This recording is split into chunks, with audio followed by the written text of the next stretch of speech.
You're listening to This Naked Mind with Annie Grace.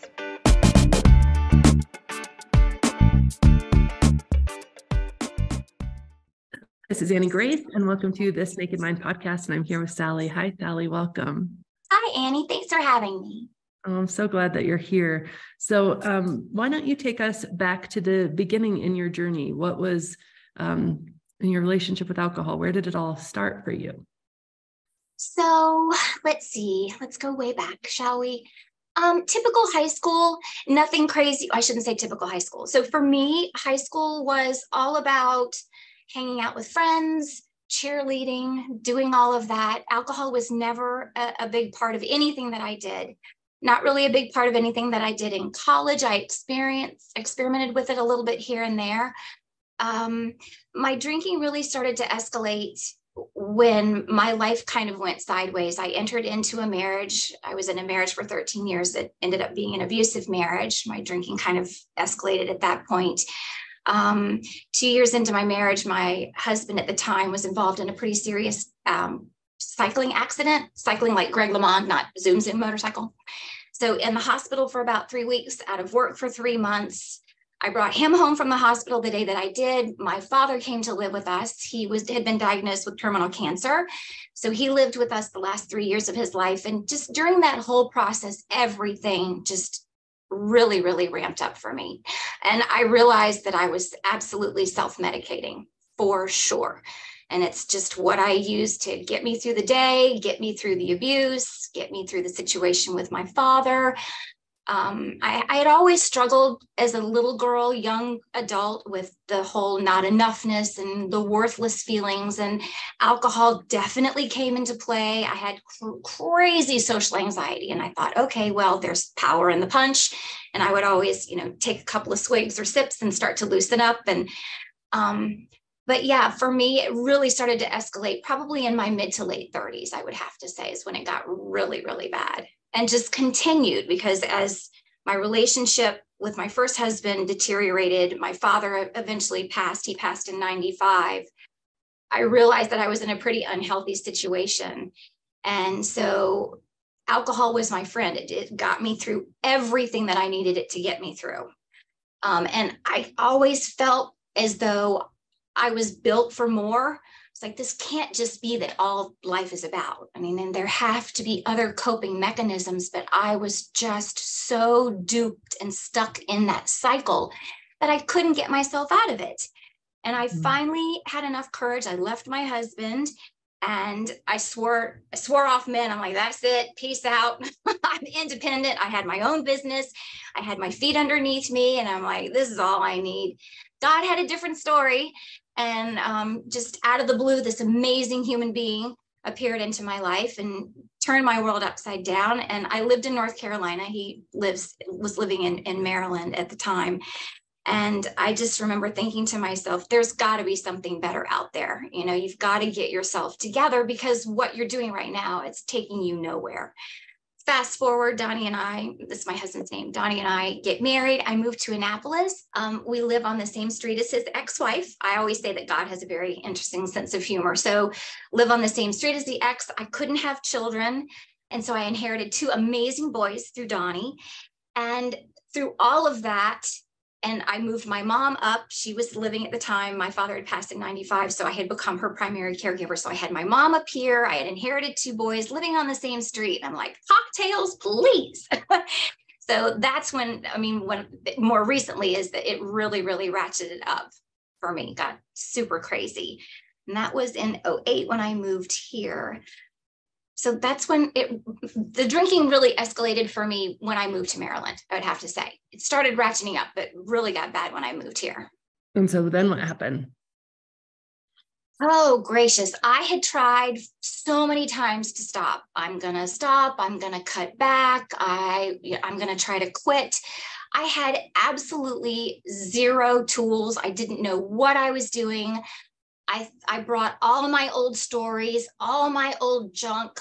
Felt like Ebenezer Scrooge in that movie, Marley bringing all of his crap with him, all those chains, that labor. Oh my God, it was just painful. So you were just, the ex-wife was down the street. you were, it really was ratcheting up. Was everybody else around you drinking as much? Oh my God. Yes. So I live in Annapolis, which is like, I call it Betty Ford Central.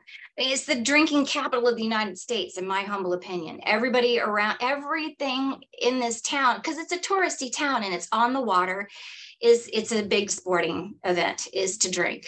And there were constantly parties, groups of people. Everybody was always clamoring about, getting together. I was always trying to seek that out because I was trying to fit in. I was trying to find my place in a new town. And alcohol just seemed to be the vehicle that helped me do it, because I brought all those old stories with me. That's where I was going. Just all of my insecurities, all of the not enoughness, all of my, the lack of self-worth, all of that came with me. I've met a gal here and we've become very, very good friends. I mean, she's like my ride or die, and we have literally been through hell and back together. I mean, we started off as really good friends in this amazing support system, and we both got sucked into all of the partying and all of that. And it's amazing how alcohol is just so insidious. Doesn't care who you are, doesn't care how much money you make, doesn't care what your age is, if you're a Christian or you're not, it doesn't care. It doesn't care. And it took me forever to realize that it's an addictive substance. It's addictive to humans. And if you consume it, you're gonna get hooked. And that it duped me. It was exciting and it was inviting and it was liquid, confidence in a cup. And I bought into all of that, bought into all of it. And so with this friend of yours, were you guys actively trying to cut back, or was it not? Yes, we were. Absolutely, we were. She's a health and fitness girl. And so she would always say to me, this isn't good for us. This isn't good for us. And she would be on a diet and I would join her, or she would be on a fast and I would join her. So we did try. We found you, or she found you actually way before I did. And she said, I found this great book, The Alcohol Experiment. You should read it. And I'm like, no, I don't want to give that up just yet. There's too much truth coming my way. So we kind of dibbled and dabbled with that. I tried The Alcohol Experiment 4 times. Yeah, 4 times. I made it through once, and that's when I did the path. Yay. But that was, yeah. So I was definitely looking for tools, looking for things, and nothing really landed for me until my friend found you and started reading your book and kind of giving me little tidbits and facts. And she kept saying to me, we're not alone. We are not crazy. Because we would go through that whole detox. We'll go out, get all hammered, have a good time, wake up in the middle of the night feeling like crap, thirsty, dehydrated, heart pounding, anxiety front and center, waking up in the morning, dear Lord, at the foot of the cross, I'll never do this again. Please make all this bad feeling go away. Why am I feeling this way? I thought it was just all the anxiety and just the residual of the alcohol. I didn't realize really until and the thing that drew me to the alcohol experiments is I love all of the science behind it. That's what really got me hooked, because it's like, once it's hard not to know. You can't unlearn it and you can't unsee it. And once I had a better foundation of what the poison really was doing to me, then I was able to bring more curiosity to the table as opposed to judgment, because I was just so full of self-judgment, judgment of myself, judgment of others. Everybody else made their drinking look so easy. Why couldn't I do it? What was I missing? I mean, I was going toe to toe with them, so I knew I could drink, but it was like the recovery and during the day-to-day that I was really struggling with. But like I said, the thing that helped me the most was finding you. And when I found the path, it just opened up everything. And my husband and I actually did the path together. Not in the same class. He was before me, because I'm so self-righteous. I was like, dude, you got the problem. You go get fixed. We'll see what happens. And I would hear him on his calls, and the coaches would say, would anybody like to share? And I'd be like in the other room, and I'm like, oh God, I have something to say. I really want to be a part of this. So he started in January, and I got completely lit up just listening to him and seeing his progress, that I jumped in April. But I had actually, when he decided that he would do it, I decided to stop drinking with him. Mm-hmm. So I stopped drinking in January. And he started the path in Jan, and then I started the path in April, and I was already alcohol free up until that point. And I mean, white knuckling it as much as I could and just doing as much shadow work with my husband as I possibly could. I'm like, well, if it's working for him, it's got to work for me. So yeah, that's probably one of my favorite things about this whole thing, is being able to do that together, buddy plan exit. And it was like built in for me. So that was really amazing. That's really cool. That's really Yeah. cool. So a lot of people actually ask me, and so I'm curious to ask you, when they're thinking about joining the path, they're like, well, I'm already alcohol free.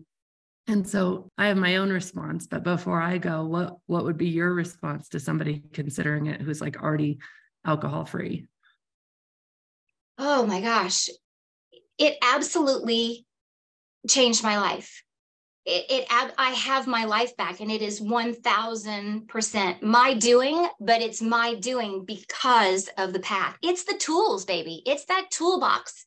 And also for me, just the community, not having that sense of community, not feeling like a lone ranger, like I was alone, like what is wrong with me? I always felt like odd man out. And I'm kind of a hothouse plant anyway. I'm very, very private. I'm an introvert, party of one for me, please. Table in the back, keep the volume down. And I thought, community, schmoonity. I've got Jesus because I'm a big Bible thumper, and I've got my man and all of that. And within like a week, I noticed every time I got on a call, who would like to share? I'm like, whose hand is that? Oh, it's mine. Yeah. So the community, the toolbox. Yeah, that's where it's at for me, for sure. It doesn't matter. You think you don't know nothing. Well, you know something, but you don't know as much as you could. So yeah, for sure. Yeah. Yeah, I agree. I'm like, well, are you peaceful in your not drinking? Ooh. And if you're not peaceful and you're not drinking, then yes, the path is for you, because that's the thing. It's a very different experience to be not drinking with feeling, and I just relate from my own experience, feeling like you're missing out, feeling like you're outside of the whole thing, feeling like, everybody else, it's some sort of like have to being really peaceful and excited about sort of living alcohol free. Yes. And a tremendous sense of calm for me also. And knowing that I wasn't alone, and knowing that I could be supported along the way in this journey was so invaluable. You can't put a price on what you get out of it. And it's like with anything, the more you put into it, the more you absolutely are going to get out of it. But the beauty of the path for me was that every day there's content and there's community. So there's always something that's relatable. For me in my journey, I always found that there was something so relatable. And the beauty also in being able to share that with other people, and being able to support other people and to give back what you're getting out of it is a beautiful, beautiful thing. That's great. And so what happened with your friend? She's a coach with you. Oh, she is. Oh, amazing. There you go. That's great. Yeah. I mean, she took it. So yeah, and that's another thing that's been so great, is after having gone through the path, I still have that support, because it's like with anything, if you're not going to continue like the work or growth or however you want to term it, it's amazing how for me, and I've noticed I can begin to backslide just with anything. Practice makes perfect. So it's really lovely to be able to have a built-in community of like-minded people with, number one, my best person in the planet, which is Donnie, and my other best person on the planet, which is this beautiful friend of mine who's gone through the program with you. That's amazing. Yeah. Yeah. I've heard it said before that like transformation has a half-life, which I guess a half-life is basically how quickly it leaves your system if it's left alone. Yes. Or sort of another way to think about that is the law of entropy, which is like the second law of thermodynamics. And it basically says, like, if you have a hot cup of coffee and you leave it alone, it will become cold. Or if you have a car and you leave it alone, like the car will rust. Or if you have a house and you leave it alone, like it will eventually become overgrown with plants and, mice and all of these things. And I remember personally feeling like that's such a frustrating thing as human beings, that we have to continuously reinvest in our growth and in our transformation. And I just had this like frustration with that. But once I really realized like, oh, it's not just me, it's actually a physical law of the universe. Like that's how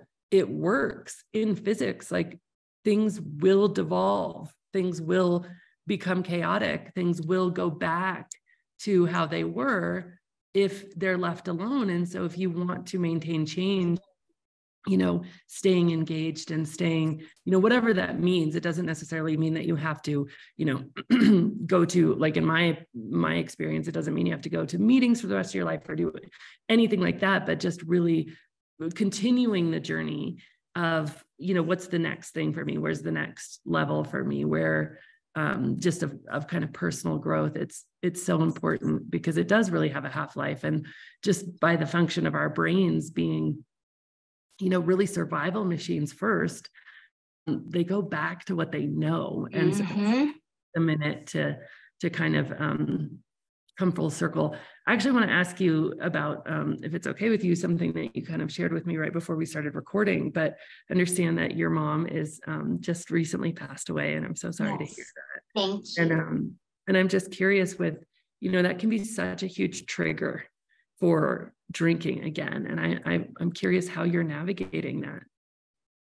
What's really interesting through this whole situation is I was so proud of myself because this has been such a dragon for me for so many years, trying to tame this dragon. And my mom, God love her heart, she was not a drinker at all. She was kind of a teetotaler, really. An occasional glass of wine, but that was it. My father, big drinker. My sister, asleep, like in a coma with her addiction. So it was always very front and center with that. And I come from a military background. So having your parents be proud of you was very, very important to me. And I wanted to honor my mom and to honor her legacy. And I was her primary caregiver. And I thought, if I'm going to get her to whenever God's going to take her, I want to really be able to enjoy this experience. This is a gift. I have been gifted the responsibility to, to be a good steward for my mother, to honor her and everything that she represents. So for me, just holding on to that, to be able to honor her, that kind of kept me going as well. And to be honest with you, Annie, alcohol never even came into the picture. As soon as I found you, it was almost like I found my tribe. I was so into the work and so ready to do it and to just immerse myself in it. I never looked back. I had it complete. Alcohol was in my rear view. It truly, truly was. So through this whole experience, and there has been, anytime somebody dies, the universe just goes sideways. It just does in some form or fashion. And there's always family drama. It's been kept to a minimum, which is really lovely. And it's because there was no alcohol involved. There wasn't any of that. And I was able to mourn, and I was able to grieve, and I was able to be there. She was 100 and a half when she passed. Her birthday would have been in August, and she would be 101. So she passed on the 22nd of March. My father passed on the 23rd of March in 1995. So she was pedaling as fast as she could to make it to him, but she couldn't make it on the day, but neither here nor there. But yeah, I just remember thinking to myself, there's no need for this. There's no place for it. There's no point. What's the point? All I would have to do is have an inkling in my mind of what it does to my body, or I could transport myself to a place in my mind where I had experienced alcohol before and the outcome was not what I wanted it to be. I was like, good feeling gone. That's not how I want to show up. I deserve more. I want more out of life. And how do I get to show up? And it's to be sober. And I conjure my mom all the time because she was she was teeny tiny. No bigger than a minute, like 4'10", 4'11". I think she weighed maybe 90 pounds. She wore a size 4.5 shoe. I'm like the giant of the family. I come from little people, but she was the epitome of grace. And I just always kind of wanted to emulate that, But alcohol had other plans for me. And until I was able to eliminate the alcohol, I could never truly create the life that I wanted. And I couldn't show up the way that I wanted because there was not enough room for me, because alcohol was the biggest thing in my life. I gave it so much power. Ooh, like a bad friend, like a bad penny. Yeah. Absolutely. Mm. Really, really a beautiful testimony of kind of going through something so tough, and just, I can relate so much to the idea of like just looking for a place in your past. And honestly, I don't really have, cravings or triggers or anything because it's been so long, but Right. remember the very early days of, those firsts would happen. And that's something we actually talk a lot about in the path, is like this idea of firsts, and, navigating your first wedding or navigating your first, happy hour, whatever your first tragedy. And these firsts would happen. And I could also just transport myself mentally to kind of like, what would it be like? Like, it wasn't there was a little space between kind of trigger and reaction to sort of say, how would it go? And every time you do that, you're like, well, there's nothing good here. Like, I remember that kind of just being my mantra. Like, there's just nothing good here.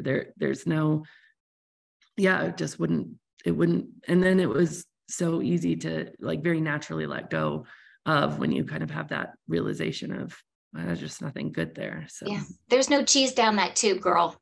That's what my mom said. There's no cheese down that tube, honey. But the most empowering thing, one of the most empowering, there's so many good juicy nuggets from the path, but one of my favorite empowerments for me is, I remember those fucking first times, and they are scary. Buddy plan, exit, don't future trip, don't get hung up in all of that. But I remember thinking to myself, you can do hard things. You've done hard things. You've been through an abusive relationship. You've already buried a parent. You've let go of alcohol. You've done hard things. And that's what I just kept saying to myself. You can do this. You've done hard things. You've got you. I have me. For so many years, I put so much merit in what others could bring to the table. I need. There's a big difference between need and want. I want you in my life. I don't need you in my life because I've got me. And that is a beautiful place too. There's so much freedom in there. There's so much room for my heart and my mind to connect when I come at it from that place. And so that journey, that process from going from needing other people to really feeling like I've got me. I mean, Yes. what a beautiful thing. And what were some of the most, like, how did that go for you? What were some of the aha moments? I think the biggest aha moment for me was with my husband, because again, I don't want to throw anybody under the bus. So let's just stick to the facts and not the story. My father, and I won't go trippy long back, but my dad was an orphan. He was born in 1919, my mom in 1922. I mean, they were Depression kids, and he was born in an orphanage. His father served in World War I, came back and committed suicide. So my father was the oldest of the family, and his mother couldn't afford to keep them. So the kids went into an orphanage, and there was a home for boys and a home for girls. He graduated when he was 18, and he went right into the military. So he came from a place where he probably didn't get a lot of love, a lot of attention. He probably was not told that he was loved. He probably didn't have a tremendous amount of self-worth or self-value. And as kids, just, my parents were doing the best that they could. But we picked up, and all of that's just transferred. It's that generational thing that's all transferred over. And I just didn't want to get lost in that. And so I thought, where can I find where is the gift in the darkness? And it has to come from within me. And so when I realized that I could find it inside of me, then that was kind of like the pot of gold.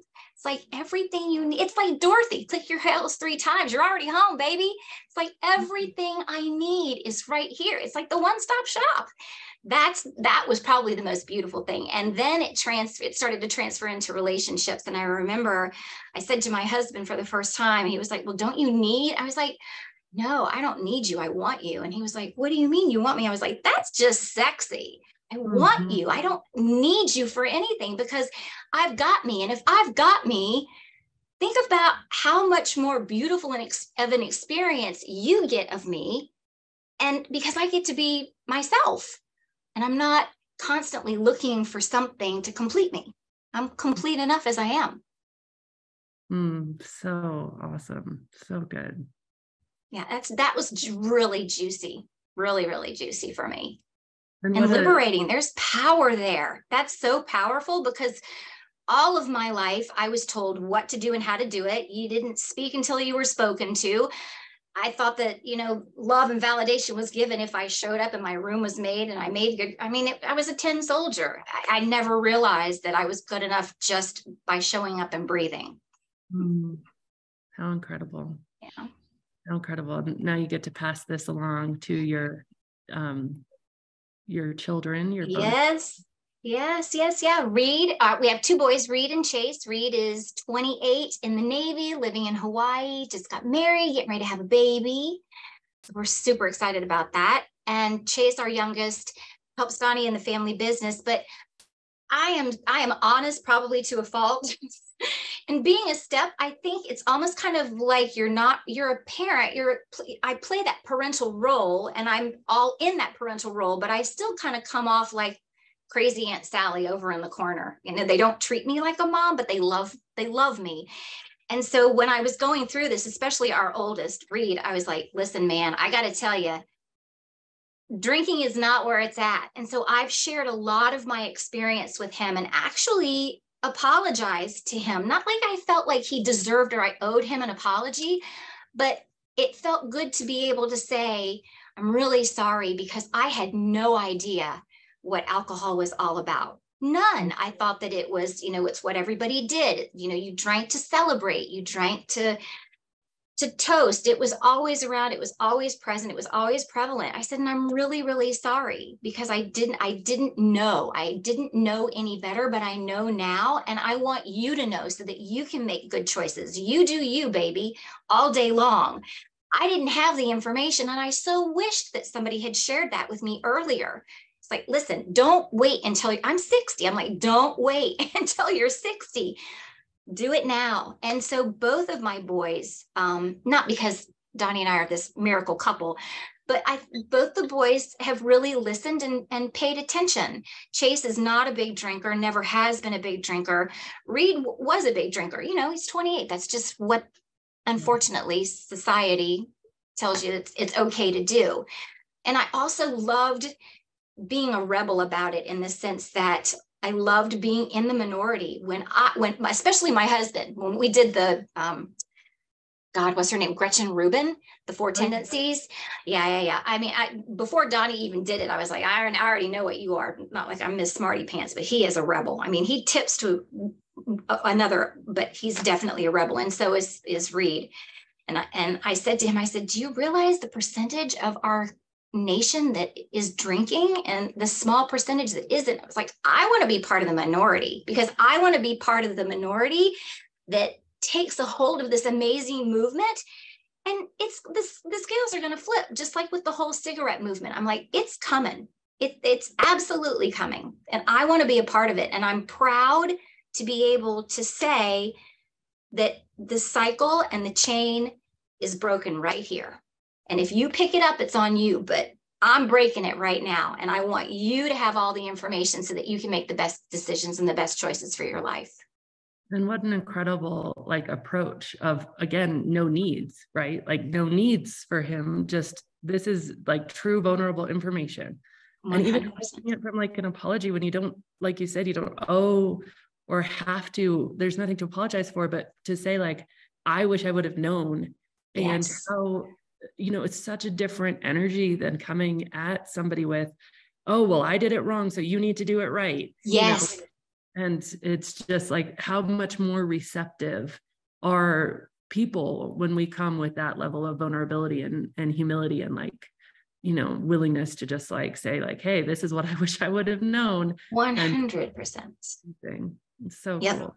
Yep. I always say to my boys, I'm like, listen, do with it as you please, but listen well, and maybe you can save yourself a little bit of pain. There's a reason adults are bitching at you constantly, because we know. Yeah. That's just great. Gosh, how incredible. Well, is there any other parts of your journey you want to share before I kind of ask you the final question? Oh my gosh, parts of my journey that I want to share. I am just so incredibly grateful that I have my life back. I have me back. My relationships on this earth and in heaven are so much better, so much stronger. I am grounded. I am doing things that I have. Annie Grace, I'm a greeter at church. I've been going to the same church for 15 years and we're not members because I was partying my ass off and I couldn't get up to see Jesus on Sunday. I'm a greeter in church. I've attended 2 Bible studies. I joined a book club. What else am I doing? I wake up every day and I'm just excited about the day, whether I have something going on or not, because I think to myself, I have this body that I've been gifted and I have this life. What am I going to do with it? And every moment I have the opportunity now to choose, and I choose me, and I choose being happy, and I choose life. And none of that existed with alcohol. I was chasing something that alcohol was just a vehicle to try to get me to. It was like a runaway train to nowhere. So yeah. So good. So good. So Sally, if you were going to go sort of back in time to yourself who was living, things were stressful, you just moved, you found yourself, detoxing and retoxing and really feeling stuck in it. And you were going to tell her about what life is like now. What would you say? Never give up on yourself. You are priceless. And it's one life that we've been gifted. And it is a gift every day. That sounds so cliche, but every day is a gift. And what are you going to do roaming around on this planet for the next however many years you're on it? Are you going to choose to be happy, or are you going to choose to be a slave to something that doesn't give 2 shits about you? I choose you over and over and over again, always, always. I love that so much. Well, this has just been amazing. Thank you so much for coming on and all your enthusiasm and sharing your story. Just really a gift.